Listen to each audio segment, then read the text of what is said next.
I M Anjali from TFPC. So trailer was very promising, చాలా బాగుంది. And action పార్ట్లో మిమ్మల్ని చూస్తుంటే అయితే కిరాక్ ఉన్నారు. సో బేసికల్గా మన ఇండస్ట్రీలో యంగ్ హీరోస్ లైక్ తారక్ గారు, పవర్ స్టార్ పవన్ కళ్యాణ్ గారు అండ్ అలాగే రామ్ చరణ్ గారు కూడా కాప్ రోల్స్ చేశారు. ఈ సత్యభామ గారు అంటే ఈ పోలీస్ క్యారెక్టర్ మీరు చేస్తున్నప్పుడు వీళ్ళని రిఫరెన్స్గా తీసుకొని ఇలా నేను చెయ్యాలి అనుకున్నాను అంటే ఈ ముగ్గురులో ఎవరి పేరు చెప్తారు? ఎవరి క్యారెక్టరేషన్ని ఒక పాయింట్ తీసుకున్నారు? Hard to choose anyone like that. I think they've all been very good as cops and they've done phenomenal movies.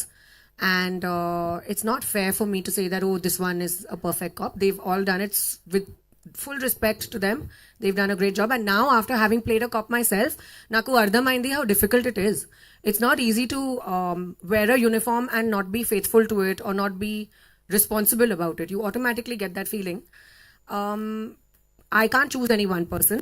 If Satyabhama గారికి టక్కర్ ఇచ్చే ఒక కాప్ అంటే ఎవరిని చూస్ చేస్తారు? ముగ్గురులో సత్యభామగా చెప్పాలి. టక్కర్ కాదు. I think that there should be a cop universe. And we all should be cops together.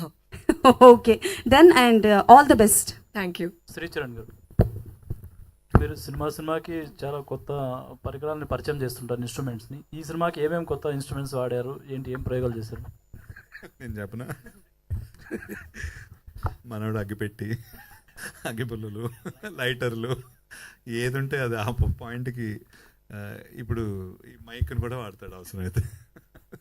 అంటే అది స్పర్ ఆఫ్ ద మూమెంట్, అప్పుడు ఏమనిపిస్తే పక్కన ఏముంటే అది రికార్డ్ చేస్తాం.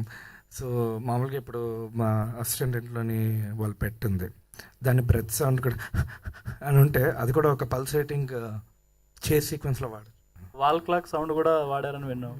Wall clock sound, wall clock sound వాడాము. సిలిండర్లో పట్టుకోవచ్చు, ఇదంతా వాల్ క్లాక్ ఎంత చెప్పండి, ఖాళీ సిలిండర్లు పట్టుకొచ్చి కొట్టించు. డైరెక్టర్ గారు, ఆ పోస్టర్స్ చూస్తుంటే అన్ని పోర్ట్ ఏరియాస్ ఎక్కువ